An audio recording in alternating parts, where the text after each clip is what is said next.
मुर्दाबाद जळगाव शहराचे आमदार मुर्दाबाद मुर्दाबाद नहीं चलेगी नहीं चलेगी तानाशाही नहीं चलेगी नहीं चलेगी नहीं चलेगी तानाशाही नहीं चलेगी जळगाव शहराचे आमदार मुर्दाबाद मुर्दाबाद जळगाव शहराचे आमदार मुर्दाबाद मुर्दाबाद भारतीय संविधानाचा जय असो. भारतीय संविधानाचा जय असो. भारतीय संविधानाचा जय असो. वंचित बहुजन आघाडीचा जय असो.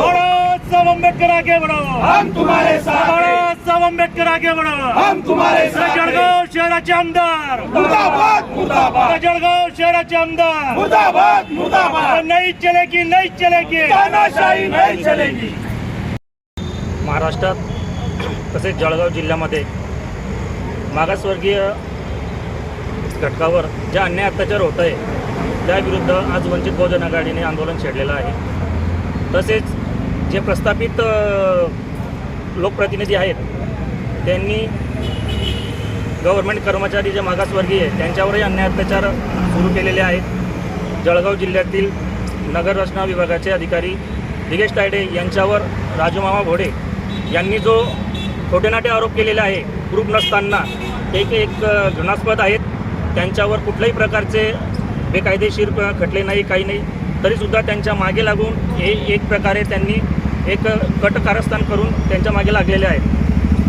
त्यांनी कालच्या पेपरामध्ये जाहीर केलं की दिगेश तायडे यांच्या नावावर लाखोची संपत्ती आहे, त्यांच्या मिसेसच्या नावावरती आहे. त्यांनी ते प्रूफ करून दाखवावं आणि त्यांचा माझ्याकडे पुरावा आहे, माझ्याकडे खरेदी पुरावा आहे की त्यांच्या मिसेसच्या नावावर नसताना ते खरेदी दुसऱ्याच्या नावावरती झालेली आहे, खरेदी अगोदरच केलेली आहे. तसेच राजूमामा भोडे यांनी विधान परिषद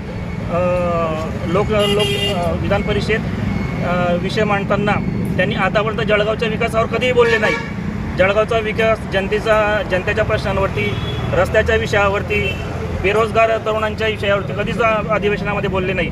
पण त्यांना एक मागासवर्गीय अधिकारी जे गरिबीतून वाढलेले आहेत त्यांना टार्गेट करणं हे त्यांचं एक मुख्य कारण झालेलं आहे. आणि त्यांच्यासोबत जे बाकी अधिकारी आहे त्यांचं नाव पुढे घेत नाहीत ते, पण ते एकटे फक्त दिगेश तायडे यांना टार्गेट करत आहे.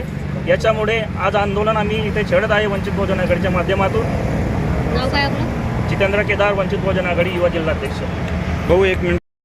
नवनवीन बातम्यांसाठी घटनेची माहिती मिळताच महानगरपालिकेच्या अग्निशमन पथकाने घटनास्थळी धाव घेतली.